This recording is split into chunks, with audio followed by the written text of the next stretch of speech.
অবশেষে আমিও পেলাম ছট পুজোর প্রসাদ, ভেবেছিলাম পাবো না। যাই হোক, পাশের বাড়ির একজন দিয়ে গেছে, আর এই ঠেকুয়া আর কলা দিয়েছে তো প্রসাদে। আর এই ঠেকুয়াগুলো না খুব সুন্দর হয়েছে খেতে, এত সুন্দরভাবে বানিয়েছে ওরা। আর পাশে ওরা অনেকগুলোই দিয়ে গেছে। আচ্ছা, আমি ব্রেকফাস্টের জন্য কি রেডি করছি বলো তো আজকে? হ্যাঁ, আজকে চানা মশলা করব, কিন্তু একদম হালকা পাতলা করে করব। আর যে কাবলি ছোলা সারা রাত আমি ভিজিয়ে রেখেছিলাম, এরপর আমি প্রেশার কুকারে এটা 3 থেকে 4টে সিটি দিয়ে নেব।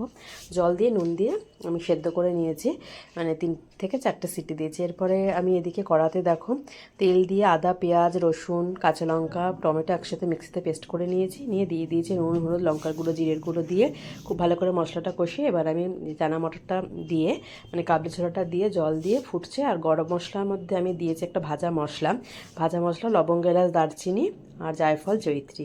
এটা আমি ভাজা গুঁড়ো করে দিয়েছি, শুকনো লঙ্কাও ছিল। এই মশলাটা দিলে স্বাদটা বাড়ে। আর একদম কিন্তু হালকা পাতলাভাবেই করেছি, খুব রিচ করিনি। আর আজকে সকালে ব্রেকফাস্টে দেখো পরোটা করেছে, আটার পরোটা। আর ভাজা মশলা দেওয়ার জন্য এই চানা মশলার টেস্টটা একটু বেড়ে গেছে। আচ্ছা, রান্নার জন্য আজকে দেখো পুঁইশাক কুমড়ো নিয়ে এসেছে, বুঝতেই পারছো আজকে পুঁইশাকের তরকারি হবে। কুমড়োটা কাঁচা বেশ ভালো নিয়ে এসেছে, পুঁইশাকগুলোও বেশ ভালো।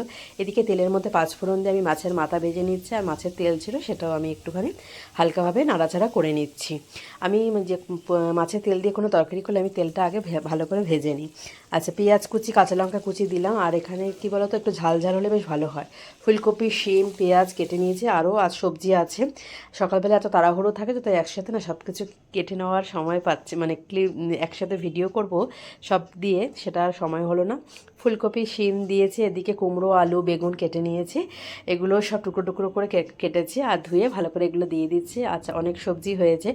আর সবজিটা নাড়াচাড়া করে নুন হলুদ দিয়ে দেবো। আর এদিকে পুঁইশাক এই যে টুকরো করে কেটে ভালো করে ধুয়ে নিয়েছি, সেই পুঁইশাকটাও আমি দিয়ে দেবো। পুঁইশাকের তরকারি না ভীষণ ভালো লাগে, আর এটা জল বেরিয়ে যায় তো নুন হলুদ দিয়ে দিলে, তো এটা আস্তে আস্তে কিন্তু সুন্দরভাবে তৈরি হয়ে যায় একটু মিডিয়াম ফ্লেমে রেখে দিলে। আর পুঁইশাকের তরকারি হলে মাছের মাথা তেল দিয়ে আর কিন্তু কিছুই লাগে না, বেশ ভালো লাগে একদম। মানে এইটা দিয়ে মানে সব ভাত খাওয়া হয়েছে। দেখো এই যে জল বেরিয়ে গেছে কতটা, আর একটু হবে।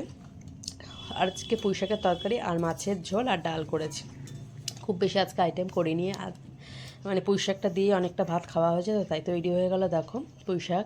আর রোজকার রান্নায় এরকম হালকা তেল মশলাতেই কিন্তু আমি করি, আর যখন স্পেশাল কিছু করি তখন একটু রিচ করে করি।